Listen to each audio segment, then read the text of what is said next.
Bonjour à tous, alors aujourd'hui une vidéo sur la sonde de température Victron, la VE-Sense, ce qui est une sonde qui fonctionne en Bluetooth, qui est très utile pour les régulateurs solaires Victron, parce qu'ils ne sont pas équipés de sonde de température, ces régulateurs.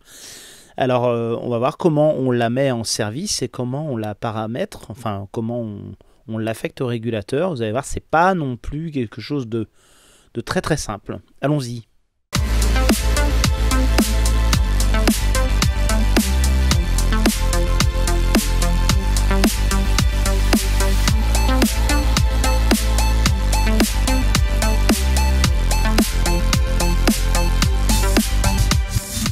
Alors en cherchant dans la documentation qui est fournie avec la sonde de régulation, on nous conseille de fonctionner en Bluetooth. Alors moi je l'ai fait d'abord le paramétrage via mon ordinateur avec VE Direct, le logiciel VE Connect, pardon. Et directement il m'a demandé de faire les mises à jour en ligne pour pouvoir avoir un appareil le plus à jour possible. Le régulateur solaire est neuf, mais il est à une version ancienne de mise à jour, ce qui est toujours un peu un problème chez Victron parce qu'ils ont 10 à 15 mises à jour de retard alors que le produit est neuf. Une fois qu'on a réussi à faire cette mise à jour avec l'ordinateur, on peut rentrer dans le régulateur solaire et on constate qu'il n'y a pas de sonde de température dessus. Vous voyez, à cet endroit-là, il devrait y avoir une température. Là, il n'y a pas, ça veut dire qu'elle n'est pas encore configurée. Donc j'en profite pour faire les réglages de batterie et les réglages de tension. En l'occurrence, là, il y a un petit réglage sur le rebulk. En fait, c'est la tension en dessous duquel la batterie va descendre en fonctionnement normal. Et c'est un seuil qui permet de relancer une charge. Alors, il ne faut pas non plus que ce soit trop fréquent. Alors, je me suis rendu compte qu'avec l'ordinateur, on n'avait pas possibilité d'accéder au Bluetooth du régulateur solaire. Je pensais qu'on aurait pu. Ça nous oblige à passer par un smartphone. Alors, moi, je n'ai pas de smartphone sous Android parce que moi, je suis sur BlackBerry.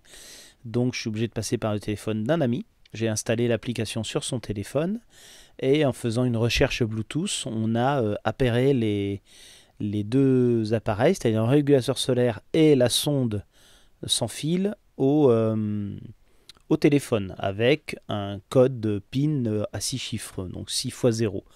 À nouveau avec la version mobile, il nous propose une mise à jour, encore.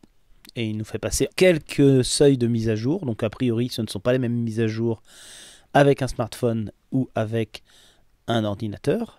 Lorsque le téléphone reconnaît le régulateur solaire, les petites LED du régulateur se mettent à clignoter. Donc là, il s'est connecté dessus. Il s'est rendu compte que c'était à nouveau pas la bonne mise à jour. Donc il en rajoute une autre. On passe en 2.52, je crois. Pareil pour la sonde de température. Il se connecte et il met à jour, pour avoir des mises à jour compatibles entre elles et compatibles avec le téléphone.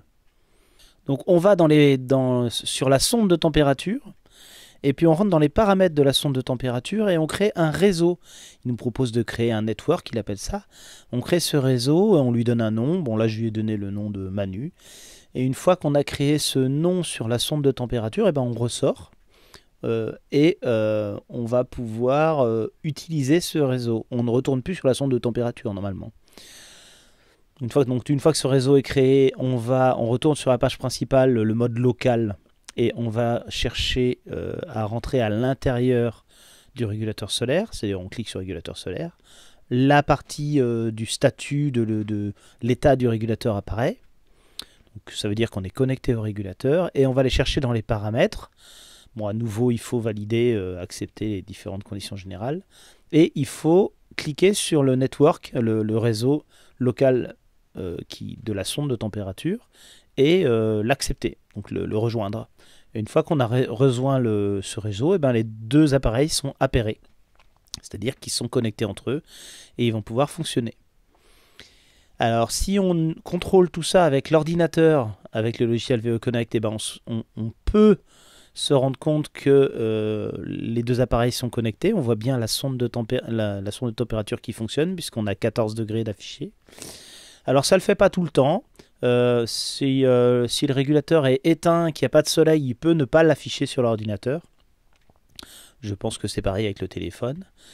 Et avec le téléphone du client, donc on a installé sur son Android le logiciel VE Connect et on a pu constater que la sonde de température fonctionnait, mais j'ai aussi constaté que les réglages que j'avais fait précédemment avec mon ordinateur avaient disparu, puisqu'entre temps il y avait eu une mise à jour de fait et un nouvel appareil d'affecté. Donc ça veut dire que lorsqu'il y a une sonde de température sans fil, en Bluetooth, il vaut mieux tout paramétrer avec le téléphone. Alors moi je ferai quand même avec l'ordinateur si ça recommencerait, pour éviter d'avoir des mauvais paramètres dès le début.